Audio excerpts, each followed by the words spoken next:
সীমান্তে যে পুশিং হচ্ছে সেখানে শুভেন্দু অধিকারী মানে দায়িত্ব নেওয়ার পরে আবার অমিত শাহ কিন্তু সেটা সায় দিচ্ছে, মানে মোদী সরকার যদি রাজি না থাকে তাহলে তো আর এটা হতে পারে না। দিনের পর দিন যেভাবে হচ্ছে এবং বিজেপি কঠিন ভাবে এটা প্রতিহত করার চেষ্টা করছে, এবং সেখানে সীমান্তে আপনি দেখবেন যে সাধারণ মানুষও কিন্তু বিজেপির সাথে কাজ করছে। তো আপনার কাছেও শুনতে চাই যে এটি কেন, মানে এটাও কি এক ধরনের ডিস্টার্ব করার জন্য বাংলাদেশকে? 100%। Suvendu, which this bloody Suvendu? Suvendu এর হচ্ছে চরিত্রহীন, রাজনৈতিকভাবে চরিত্রহীন এবং ব্যক্তিগতভাবে চরিত্রহীন। যখন শুভেন্দু আগে মমতার সাথে রাজনীতি করত তখন কিন্তু মোদি তার ঘুষ খাওয়ার ভিডিও কিন্তু নিজের বক্তৃতার মাঝখানে তার ঘুষ খাওয়ার ভিডিও কিন্তু দেখিয়েছে যে শুভেন্দু টেবিলের নিচে কিভাবে ক্যাশ বুঝে নিচ্ছে, গুনে নিচ্ছে, 10 লাখ টাকা না 5 লাখ টাকা রুপি বুঝে নিচ্ছে। তো সেই শুভেন্দু সে পোল্টি মেরে এখন বিজেপিতে।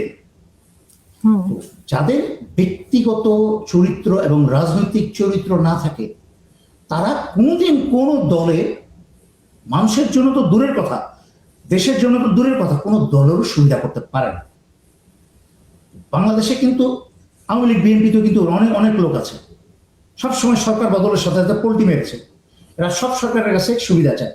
এইসব শুভেন্দু ফিভেন্দু, ওই ভারতের ওই পার আর একটা ওই যে একটা শিয়াল টাইপের একটা লোক আছে, 2 দিন পরে পরে এসে বাংলাদেশ দখল করে নিচ্ছে, রংপুর দখল করে নিচ্ছে। শোনেন, রংপুর দখল করা তো দূরের কথা, আগে তো নিজের ধুতি সামলাতে শিখতে হবে, আগে তো নিজের ধুতি সামলাতে শিখতে হবে। আপনাদেরকে বহুবার ব্যাখ্যা করেছি আমি আমার নিজের ব্যক্তিগত অনুষ্ঠানে, আমি যখন একা লাইভ করেছি, ম্যাপ দিয়ে দেখিয়ে বলেছি যে মুখে অনেক বড় বড় কথা বলা যায়, বাংলাদেশের মতো একটা স্বাধীন সার্বভৌম দেশকে, সেটা কিন্তু আজকের থেকে 52 বছর, 53 বছর, 72, 75-এর বাংলাদেশ না। বাংলাদেশ অনেক এগিয়ে গেছে। বাংলাদেশের যত সমস্যাই দেখা যাক না কেন সেটা কম বেশি সব দেশেই আছে। বাংলাদেশের চরিত্রের কারণে অনেক সমস্যা যেতে অনেক সময় লাগছে। যেমন বাংলাদেশের মানুষ তেমন তার সরকার গঠিত হয়।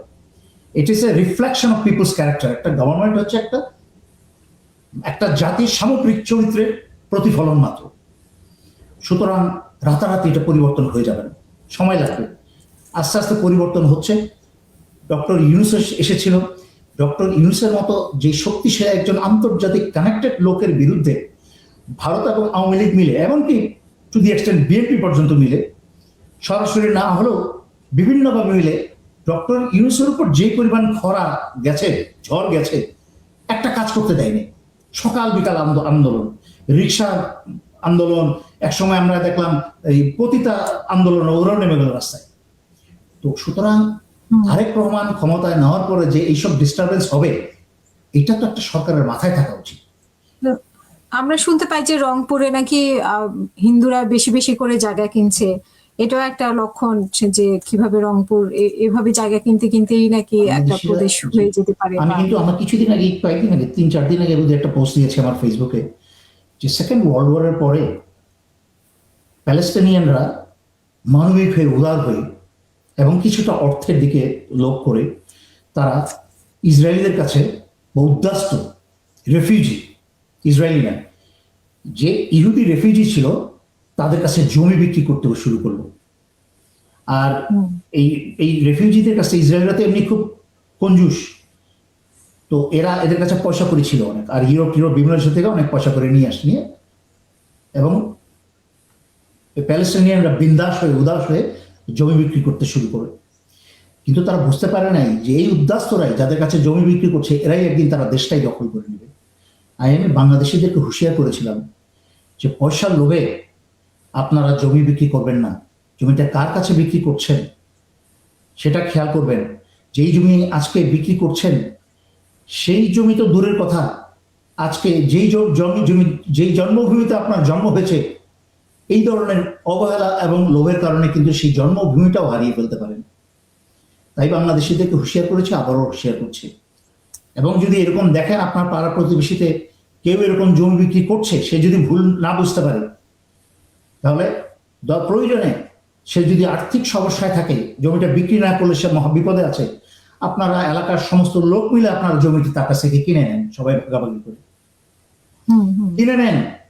কিনে নিয়ে সেখানে আপনার কিছু করেন, একটা ব্যবসা করেন, চাষাবাদ করেন, তাও জমিটা ইসকনের কাছে বিক্রি হইতে দিয়েন না।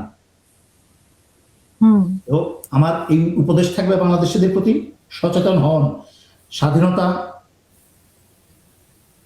অর্জনের চেয়ে স্বাধীনতা রক্ষা করা কিন্তু কঠিন।